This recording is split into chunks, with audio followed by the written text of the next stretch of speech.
Hi everyone, this is a presentation by Ishraga, Shashoug and Dino, Pisaniello, a critical analysis of PowToon as a presentation technology in online education.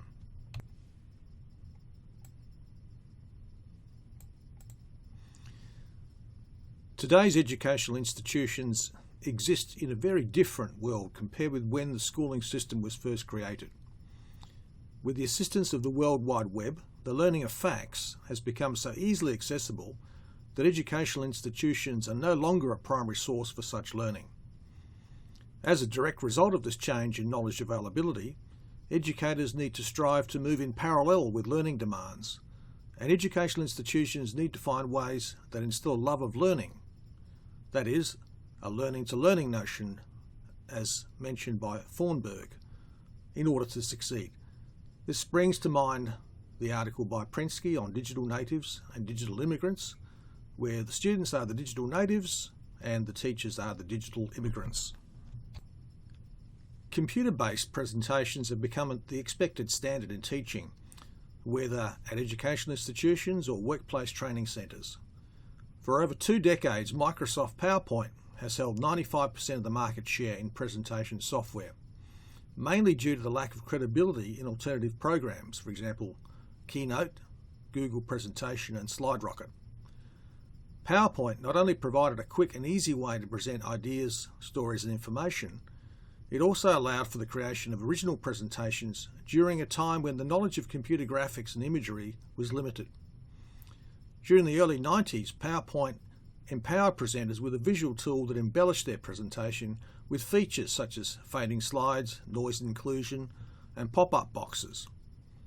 However, come 2012, users were tired or bored with the amateurish, out-of-date animation and typefaces that PowerPoint had to offer. Presentations conducted using PowerPoint were found to distract audiences and speakers from focusing on the underlying topic. Hence, this presentation is not PowerPoint. It's actually a Word document where we're running through with highlighting. PowerPoint was fast becoming a tool for mediocre presenters who simply wanted to get the job done without establishing an audience connection. In fact, in the Copenhagen Business School's Master's Program in Philosophy and Business, PowerPoint is banned. In his article, Sorensen argues that PowerPoint has not empowered academia, and goes further by referring to the US Army, where Brigadier General Herbert McMaster banned it because it was regarded as a poor tool for decision making. Despite the fact that PowerPoint is arguably still the most commonly used presentation software tool today, it by far lacks the vibrancy and appeal that is seen in other cutting-edge 21st century technology. For example, Articulate Storyline, which you were introduced to earlier in this course. About 5 years ago, 4 Los Angeles-based technical scientists noticed a niche in the market of presentation software and created a web-based animation application called PowToon. It was imagined that users would create fun, creative and engaging presentation videos by manipulating pre-designed objects, imported images, provided music, and user-created voiceovers. By incorporating cartoon-like animation, PowToon combines professional look and feel with the element of fun, or so they thought. The creators were so confident of PowToon's ability to recreate modern presentation software that they've added a tutorial page on the website titled From PowerPoint to PowToon. In 2013, PowToon made arrangements for a free version to be available that can be linked with any Google account. Using this free version, users have the choice of 2 options of displaying their presentations as videos, either through YouTube, which is recommended for online subjects, or through the PowToon website itself. This makes it easier for users, especially younger and remote students, as no downloading is needed due to the video being stored in a web-based cloud, and a simple click is required to follow the video. Let's look at some advantages of using PowToon. Anecdotally, and I guess some of you know, that only a minority of university students actually open and listen to all online lectures presented.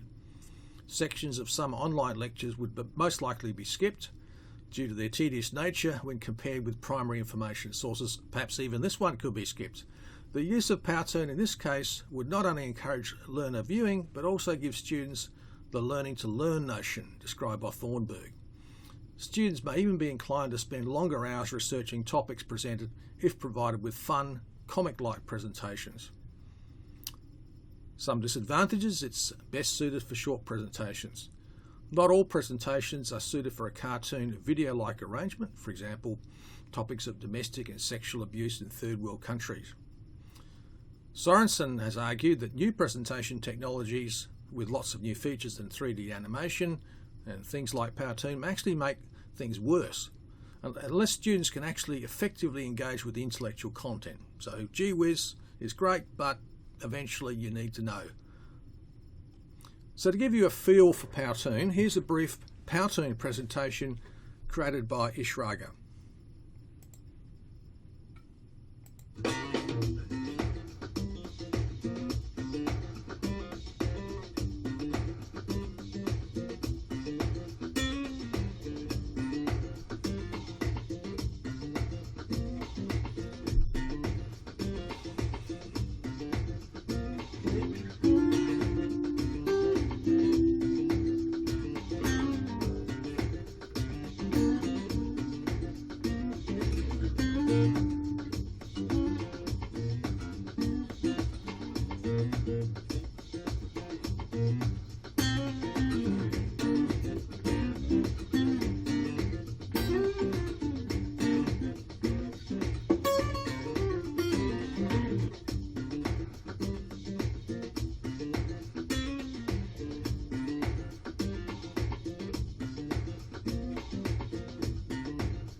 Created using PowToon. Pretty neat, eh? So how can PowToon be used effectively? Below is a link to a student's final project in a research and critical writing course from spring 2014 at the University of Texas at El Paso. Eric Nieto created a PowToon for his documentary film assignment and successfully integrated his primary and secondary research into an informative but funny visual argument. Let's have a look at this. I'm only going to show this for a couple of minutes because of the time constraints on the presentation.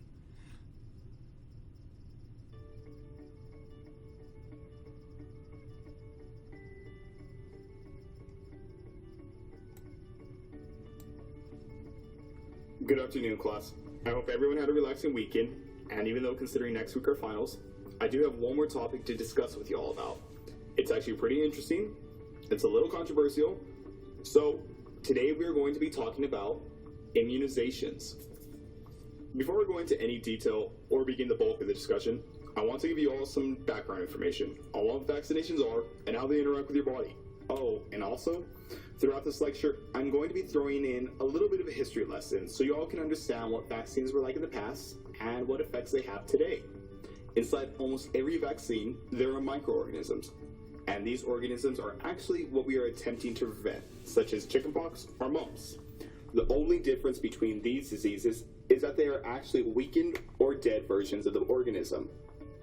And so, to spare you the horrible details, we use some science, manipulate the DNA, And well, presto, we have a vaccine. Now, what happens when we introduce this vaccine into a human host? Well, I like to call this dress rehearsal, because this weakened pathogen signals a defense mechanism to produce tiny agents known as antibodies. Because the pathogen is weakened or dead, it poses no serious threat to its host. The antibodies become acquainted with the pathogen's activity, so when a person is actually exposed to... We'll just stop that there for a minute. You think you get the idea of how this becomes a presentation that can be used for health education. After having seen this style of presentation, I've suggested it to our first year course coordinators in public health at the University of Adelaide. It provides an entertaining and informative introduction, it's only 5 minutes or so, to the concept of vaccination and alludes to a range of public health issues, including historical aspects, policy, communication. In a second semester version of public health, students are required to work in small groups, in the so-called small group discovery experience, and devise an intervention addressing a public health problem. So PowToon can be used by the students to develop a presentation that can be peer reviewed by other students, either in class synchronously or online asynchronously. As first year students, fairly young, the audience will be able to relate to the technology and hopefully be more attentive and more likely to pose questions to the presenting group. The presenting group may be more motivated to work together on something a bit different, especially as PowToon would have been used by the lecturer already. Finally, the use of pre-recorded voiceovers may also give some students more confidence and skills. In another example, Seitz and Orsini in 2014 refer to the use of PowToon to convert lectures into more suitable content for flipped classroom purposes. The lectures are recorded audibly and then used to create brief and less than 10-minute long cartoon-based animations of the lecture content, so lectures become a bit more alive and interesting. So in reflection about the use of PowToon, it's not entirely clear whether PowToon is genuinely disruptive, and if it is, how long it will have that effect. However, cartoons, especially animated cartoons, connote fun and have been around since the 19th century as a form of humour in magazines and newspapers. So they've got a long history, everyone's familiar with them. And so the integration of animated cartoons into presentations, coupled with voiceovers and video output, allows for a considerable extension of current presentation options. Thank you.